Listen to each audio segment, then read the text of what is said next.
talking more big boys. This one, we got DLAN.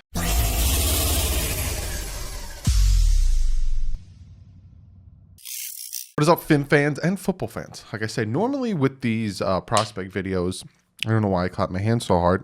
You don't have to just be a Dolphin fan. So I talk about positions that the Dolphins don't necessarily need, like quarterback. Dolphins don't need a quarterback. Some of you might think they need a quarterback. By all means, think that. But the Dolphins don't necessarily need a quarterback. So, hello to everybody. But yes, today we're talking D-line. I'm going to talk top 5 pass rushers and then only top 3 defensive tackles. I'm not going too far into the DTs. There's not many top tier ones. It's not as deep as the other positions.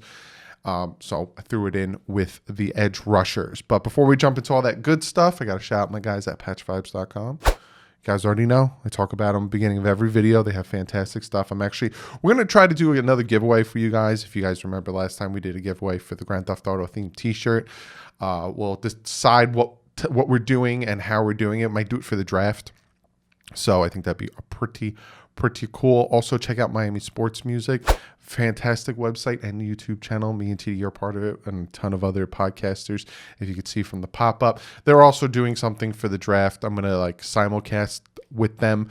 It's going to be fun. It's going to be fun. So be sure to go over, check that out. And I got a new Patreon, Miles, one of my new Patreons. Thank you so much. If you guys want to join the Patreon, that is linked in the description below. And if you guys want to join the membership, just hit that join button. Got a lot of cool things. You guys are seeing this first. Like I said, you normally notice there's a few more comments on there, and they got cool icons next to their name. Those are members, and they see these videos first, and so do the Patreons. So let's jump into this Mamma Jamma. We're talking pass rushers, and we're talking defensive tackles. We are going to be starting with pass rushers, like I said. Some of them are, I think I only have 1 3-4 outside linebacker when it comes to my pass rushers, and the other are defensive ends. And we're going to start with number 5. And that number 5 is JAELAN Phillips. Side note, one of these guys had a really hard name, and I made a point to learn it so a lot of people can get off my back. But number 5 is JAELAN Phillips out of Miami University, the U.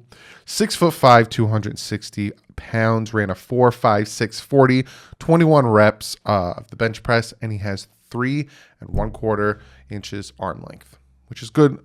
You want that, especially if you got a lot of these top-end offensive linemen who have 33-inch arm lengths. You want to be able to hit them before they grab onto you. We're going to talk about his positives and his negatives, and I will give you a major reason why he is number 5 for me. He's powerful. He's a powerful guy. He's able to move large tackles with just one hand. Again, a very, very powerful guy. Blows through contact. His biggest thing with JAELAN Phillips is he's just 6'5", 260 of power. Just a big, powerful guy. He's going to bull rush you. He dominates guards. He's too long and too quick. Like I said, that's why if you notice when I was talking about the tackles and even some of the guards, the quintessential arm length for offensive linemen in the NFL is 34 inches. And you'll notice some of these defensive linemen, their arm length is over 34 inches. So you got the shorter arms, these guys are going to come right through you. But JAELAN Phillips, like I said, big, powerful guy, has quick movement, long arms, can be able to get through there. Very powerful guy. Now, here are his negatives. A lot of times he tries to do straight head-to-head contact, doesn't try to do rips, pulls, spins, all that stuff. He's just going to use that power I was talking about, try to plow right through you. He also doesn't really hide what he's going to do. So if he's going to come up and he's going to rip you, you're going to see that rip coming. He can really easily block that, get out of that. My major reason for him being 5, and if it wasn't for this, he might have been higher, maybe even 3. He has a very, very serious injury history, especially with concussions. He already retired once because of concussions. And that is my reason of having him at number 5. It's the constant concussions and the fact that he has the mind, like he already kind of took himself out of the game because of concussions. He's a great player. He's a top-notch player, but that is a serious asterisk for me. He might have been 6, to be honest with you. Concussions seriously scared me. Look at his PFF grade, 2018. He had a 67. with 1 sack, 3 QB hits, 4 hurries. Didn't play in 2019, and in 2020, 86.6 PFF grade, 9 sacks, 4 hits, and 29 hurries. He is my number 5, and again, the major reason for him being 5 is those concussions, and his injury history really brings him down. But number 4 is very familiar with Jaelan Phillips. That's because he played with him. It's Gregory Rousseau out of Miami U. Again, 6'6", 260. He ran a 4.68 40. He had 21 reps. He's a 34 3/4 arm length. And again, this is why you want your offensive linemen to have 34-inch arm lengths, because these DTs and DNs are going to have long arms, and they're going to hit you in your chest, and they're going to move you before you can get a chance to grab them. But this guy, he's freakishly built. Like I said, 6'6", 260, long arms, just the ideal edge defender. And, you know, Gregory Rousseau, I think I mocked once Dolphins taking him with their first, second. This was off camera. With the 36 pick. I'd be happy with that. I don't know about 18, maybe even at 18, but he's just got that freakish build. Special, again, just big guy, can rip under opposing linemen, which is incredible. The rip is underutilized, and it's underappreciated on how well a defensive end can use that sucker and get away from their offensive line. You'll hear me say a lot, especially with the defensive ends, is the hip and getting low. When they're coming off the edge, you want to get low and get your hip down, and you want to rip. Get around those edge guys. Get around the tackles. You got these tackles coming at you like this, you get low and you get around. So you get their hands away from you, and you kind of roll off of them with your shoulder. You roll off of them and get around them. Very important, and he's very good at doing that. He's a former wide receiver with 1 year of playing time along with defensive line, which just utilizes that tall, skinny, fast frame. And he's deadly when you put him on the inside, because the length and the first step and his speed is dominant on these guards. Now, his negatives. He's a big guy, but he doesn't have much power behind his game, unlike Jaelan Phillips, who I said is a big, powerful guy. He's going to run through you. This guy is the opposite, kind of more of a finesse guy. Doesn't have many counters. He doesn't have a list of moves that he does. Like I said, with Jaelan Phillips, it was more of a straight bull rush. I'm going to use my power to get through you. This guy, it's like 1 or 2. It's like a rip, and that's it. If you remember Cameron Wake, he had a move where he would push and pull you, right? I think you talked about it on NFL Network. Cameron Wake would come up and he'd push you, and then he'd pull you towards him. Because a lot of times what these offensive linemen are expecting when they get up and make contact with you is for you to push, for you to try to move them back to get to the quarterback. What Wake would do is he'd hit you, and then he'd pull you towards him, because all of a sudden you're trying to oppose it, and now all of a sudden you're going with it. You'd fall, and he'd pull you away from him and get after the quarterback. There's a lot of moves you could do at defensive end. He kind of needs to work on those sets. He also had an ankle injury that ended his freshman season after 17 snaps. So again, these Miami defensive ends kind of had an injury history that needs to be worked on, needs to be looked at. Looking at his PFF grades, he had a 73.3 PFF in 2018. No sacks, no hits, no hurries. He only played 1 game, though. In 2019, he played 13 games, 76.2 PFF grade, 16 sacks, 6 hits, 24 hurries, and 1 batted pass. That's the season you want to look at, because he didn't play last year. But that's why he's my number 4. My number 4 and my number 5 are the Miami Hurricane defensive ends, and the reason they're so low is because of their injury histories. You know, you have Gregory Rousseau, who's that big physical framed guy who uses his rips well and can really destroy the interior of the offensive line. And Jaelan Phillips, who's that big, powerful guy who's going to bull rush you, but they both have these injury histories, and that's why they're my 4 and 5. My 3, 2, and 1 were difficult. You notice that if there's a position that I want the Dolphins to address, whether it's running back, wide receiver, tackle, guard, center, and defensive end, I have a hard time with 3, 2, and 1. I find 3 guys that I'd like the Dolphins to target, Dolphins to draft, and then for me, it's hard to put them in which order do I want them to be in. So again, for my 3, 2, and 1, you might have them in different orders, but just know I would be ecstatic if the Dolphins drafted any three of the next names I'm going to bring up. My number 3 is AZEEZ OJULARI. I'm pretty sure I said his name right. Again, I looked up how to say his name.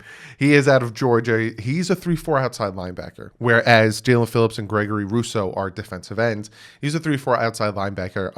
I think he'd fit perfectly with the Miami Dolphins, especially with the scheme that they run.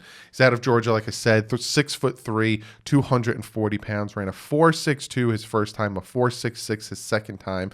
He has 34.3-inch arm length. Again, much longer than the top tackles that I was talking about. 26 reps on the bench press, and he had a 7.27 second 3-cone. The 3-cone is where they go back and forth, back and forth. Kind of gives you the idea of their burst of speed and their movement left to right, especially when they're trying to do stunts. Looking at AZEEZ, he's fast, especially coming off the edge, especially after that first snap. He's a fast defensive end. He's a fast outside linebacker, and he's always going to be a threat on the edge. He's got very strong hands. He's very good at also getting hands off of him, and that is very important when it comes to getting a pass rush. You're going to have these offensive linemen who want to get you, grab you, and hold you where they want you. You have to be able to get the hands off of you, whether it's a double rip, whether it's a single rip, whether it's a push. Get the hands off of you. He is very good at that, and he's very good at swatting these punches away, especially these jabs. Very good at getting them away from him. He has no problem getting low. And I was telling you guys about that. You dip the hip and you want to get low. You want to make these offensive linemen struggle trying to block you going around the quarterback. Get low, get your shoulder down, rip. You'll notice that there is exercises you'll see in camp and stuff where there's a ring. They put like a big hula hoop or a big ring on the ground, and they'll put like balls on there, or they'll just tell them to touch, and you see these guys running in a figure 8. So they'll put 2 rings and they'll run in a figure 8, and you have them either picking up a ball off the ground or tapping in a certain spot. That is teaching them to get low, so when they hike the ball, they can get down under the tackles as they're trying and rip, get down and around. You want to get low and around. He's very good at that, and he's very good at timing his pass rush and planning it and knowing when. Like I said, Cameron Wake with his push-pull technique. Very, very good at that. When you look at the PFF grades for AZEEZ OJULARI, you have 2018, he had a 60.1. He only played 3 games, no sacks, no hits, only 1 hurry. 2019, he had a 78, played 14 games, 6 sacks, 7 hits, 25 hurries. And last year, he had a 90 PFF grade with 9 sacks, 8 hits, and 20 hurries, and 1 batted ball. He's another guy that's kind of a one-year wonder, and that's why I have him at my number 3 versus my number 1, because he is very good. He's a very big, powerful guy, but that's the reason he's another one-year wonder, and his power. He doesn't have that much power behind his game. If an offensive lineman gets him one-on-one, gets contact, he's going to be shut down. So that is the main reason I have him at number 3, but he's another guy, AZEEZ OJULARI, that I would really like the Dolphins to get, maybe at 18. Maybe if he's there at 36, but I don't see him making it out of the first round. My number 2 edge rusher. I'm not going to call him. Well, he's a defensive end. But my number 2 edge rusher is JAYSON out of Penn State. 6'5", 252 pounds. He ran a 4.36. A 4.36 for a defensive end. That's ridiculous. He has 34.5-inch arms. He bench pressed 21 times and ran a 7.77 3-cone drill, but 34.36 40. Jeez, that's fast for a defensive end. Like, that's what you kind of look for when it comes to that defensive end getting off the jump and getting after it. When it comes to defensive ends, I've heard a lot of people say, what does the 40-yard dash mean to a defensive end? It doesn't matter. They're not running routes and all that stuff. He is a prime example of why a 4.36 40 is ridiculous, because he is very good at getting around the edge, getting after the running backs, especially these option plays. If the quarterback's going to keep it or give it to the running back, because in the option, he has to stop and decide, am I going after the quarterback or am I going after the running back? And in these RPOs, the quarterback literally decides in the split second, am I going to keep it, give it to the running back, or am I going to keep it? So it's like a mouse and cat type game. Regardless, his speed You keep it, I'm going to get you. You give it to the running back, I'm going to get him because I have the speed to make up on both of them. And again, just the speed coming off the edge, the way he's built, that long frame, just coming around, ripping, doing his thing is just a thing of beauty. And he's worked really well at firing into his blocks, especially when it comes to the run game and getting off of them. So he's that big, long, physical, fast guy. It's very hard for me not to put him at number 1, but I would absolutely love it if the Dolphins took JAYSON away at 18. Now, his downside, right? His rushes do die at contact, right? You make contact with him, he has the speed, but a lot of times it's hard for him to fight through these blocks. His agility doesn't necessarily match his speed, so he might fall if he's trying to get around the defensive end, trying to get his hips low, and there's a little bit of a passiveness to his game. At some point he'll probably he's got to work on his hands and he's got to work on getting off the blocks. But again, his speed, the length, and the way he plays is the reason he's my number 2.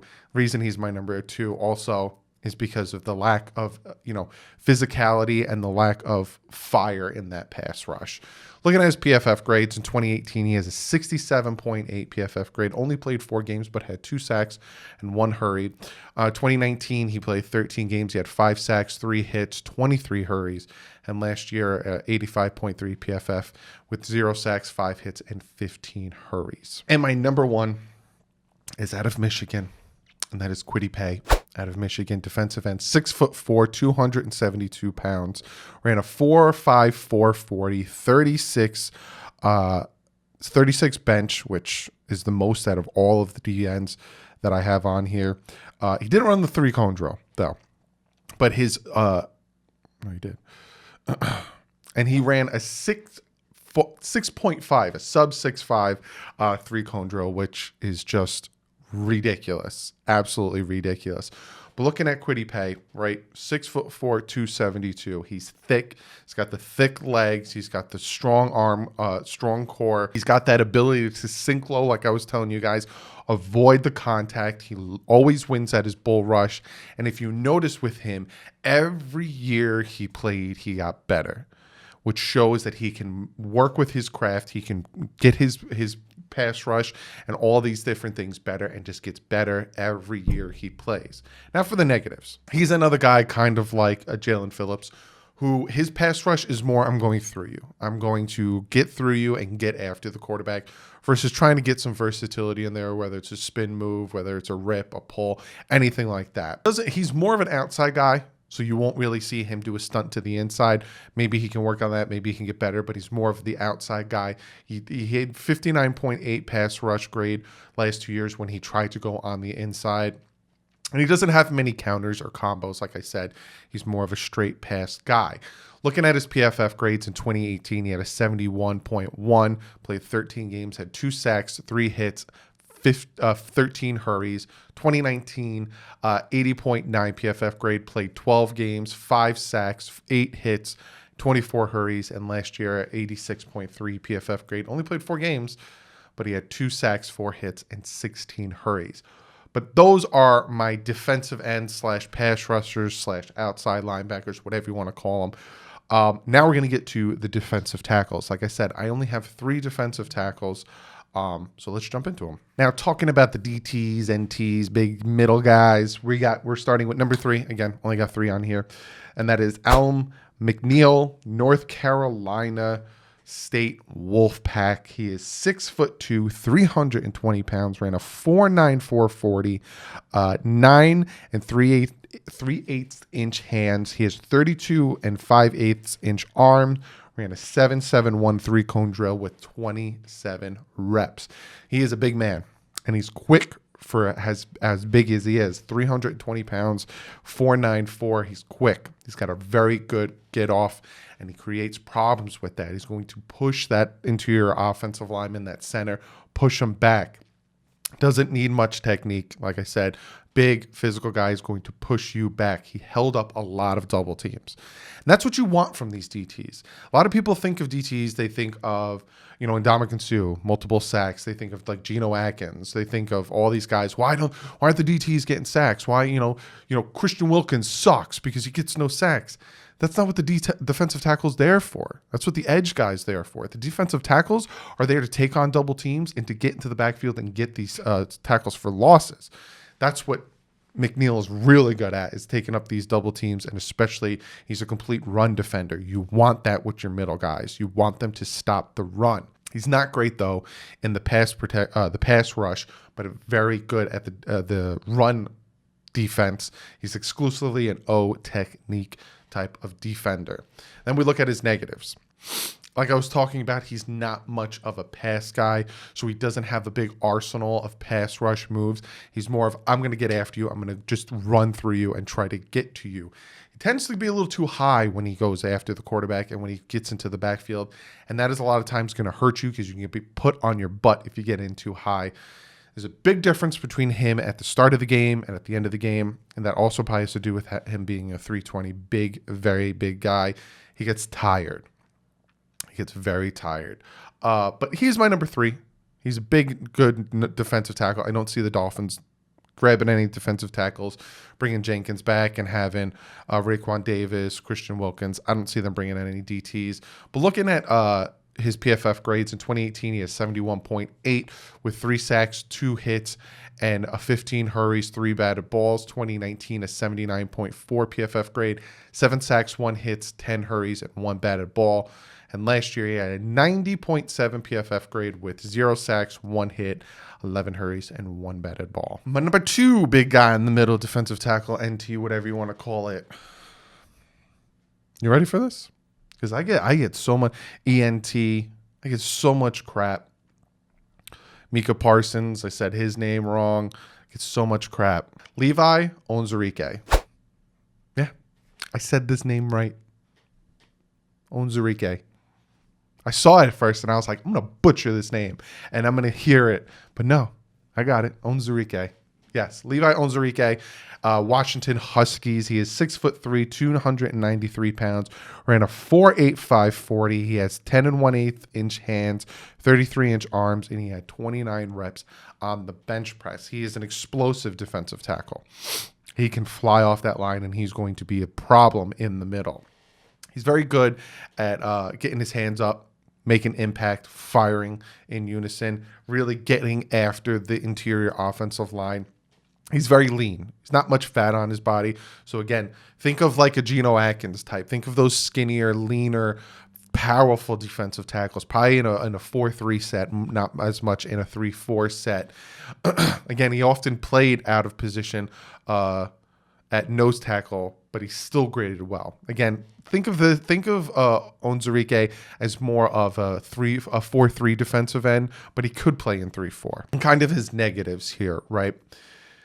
He needs to add more arsenal to his pass rushing, and you'll hear that a lot with these DTs and these NTs. He's a one hitter when it comes to the pass rush. He's just going to get after it, use his speed, and try to get through you. He's a big, physical, lean guy, but he needs to put more mass on, right?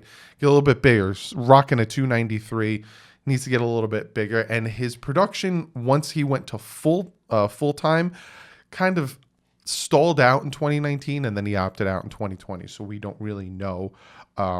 We don't really know how it would have gotten better continuing to be a full-timer. But I have him at my number 2 again for his speed, his explosiveness, and that lean body he has. He just needs to put a little bit more mass on. But if you look at him in 2018, he had a 90.8 PFF grade with 3 sacks, 3 hits, 20 hurries. 2019, again, it went down a little bit when he had the full-time start.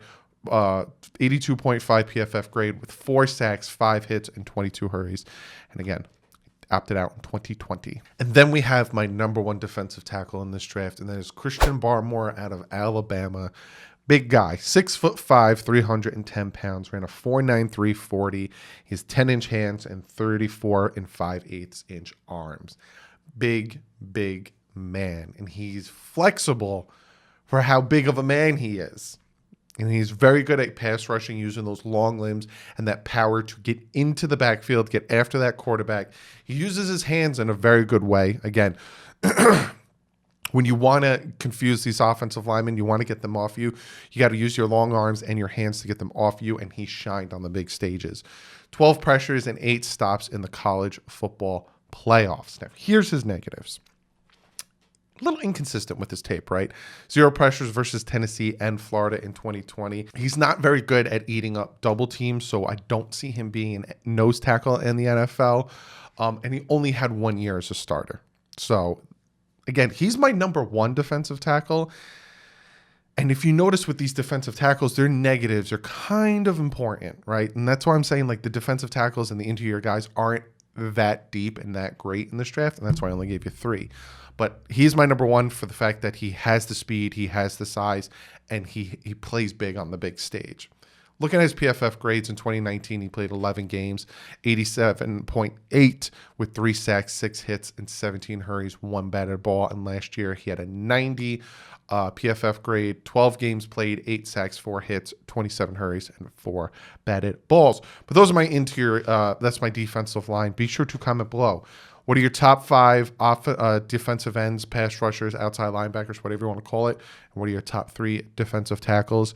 Be sure to comment below. Do you agree with mine? Do you disagree? What do you think of me saying ONWUZURIKE's name right? Because I'm telling you, I saw his name. I was like, ONWUZURIKE. How the ONWUZURIKE? Comment below. And we get to one of you guys' comments of the day. Comment comes from Cloud Life, and he says, comment of the day.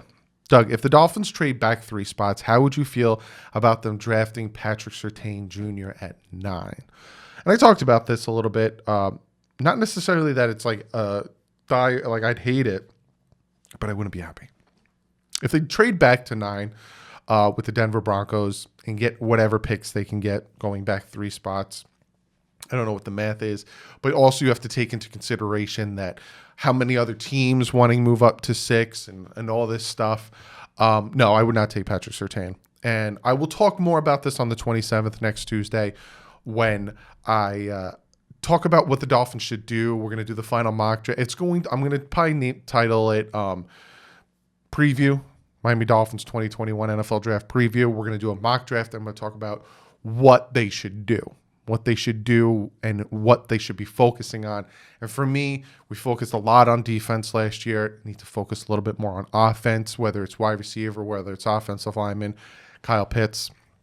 Focus more on that. You still can get some, like I said, take a pass rusher at 18. I'm all for it. You know, KWITY PAYE at 18. I'm pumped.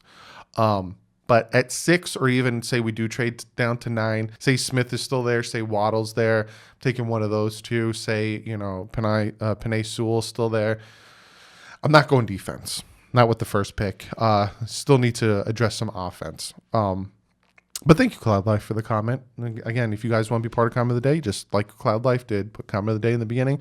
So when I search for it, I know what to look for. But that is the video. Be sure to comment below. I'm very interested what you guys think. I'm going to be talking linebackers on Thursday, which is tomorrow for you guys. And then I have 2 guests. I have a Professor Clump coming Friday for the corners, and I have Jason Sarney coming Monday for the safeties. And like I said, Tuesday, previewing the draft. Going to do a final mock. I'm going to take Wednesday, take a breath, get everything situated, get the live stream situated, you'll see the live stream previews already going to be popped up on Wednesday, getting you pumped for the live stream starting at 7:30 on Thursday. Going a half hour before the show kicks off. It's going to be fantastic. But other than that, guys, I'll see you tomorrow talking about linebackers. But like usual, stay classy. Fins up.